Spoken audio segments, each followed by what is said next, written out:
Hi there, I'm going to tell you a little bit about this electric blanket by Bedshore.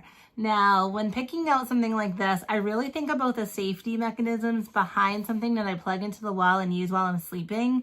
So I really wanted a reputable company to choose from, and I have a lot of products from Bedshore, so I do feel comfortable choosing them and recommending them to you.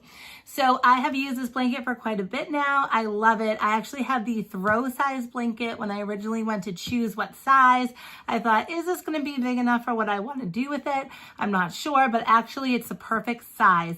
So what I like to do with my electric blanket is use it at night when I'm falling asleep.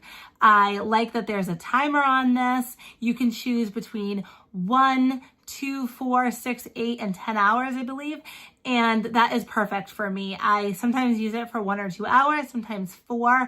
I notice that I overheat if I'm using it all night long, so I don't tend to keep it on a longer setting than that.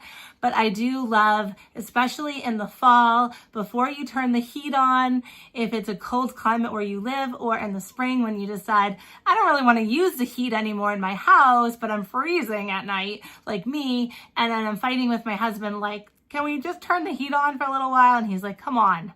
It's like enough is enough. So I like the size of this throw size because I use it just on my side of the bed, and let me show you how it works.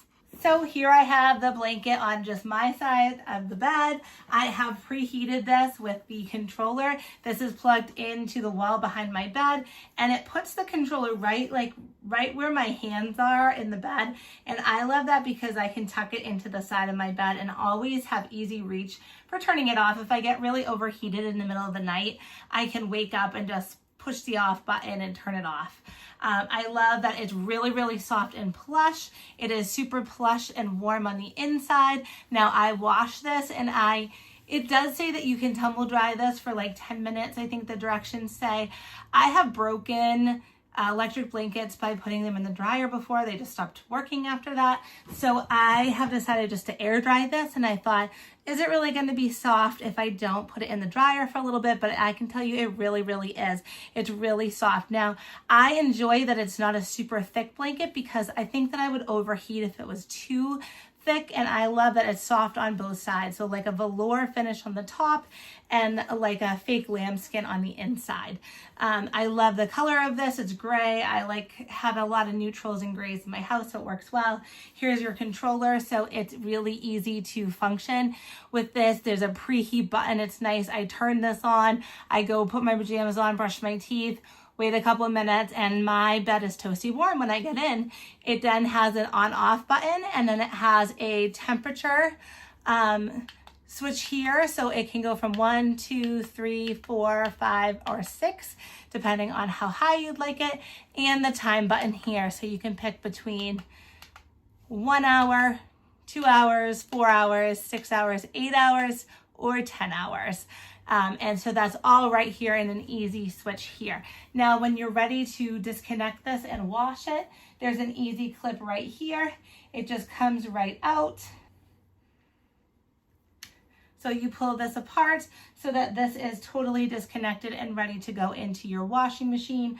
I wash this on delicate. You can soak it for 15 minutes first if you have that function on your washer, and wash it on delicate. I do have a top loader. I don't think it matters as long as you're not tumbling this for too long.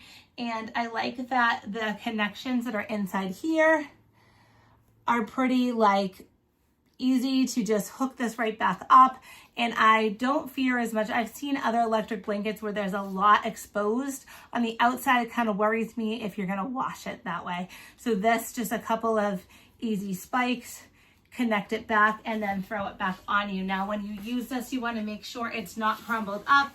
For safety, you need this to be nice and flat so that it heats evenly. And that is that. I really like this throw blanket size. Like I mentioned, I'll show you a picture of what it looks like on my king size bed.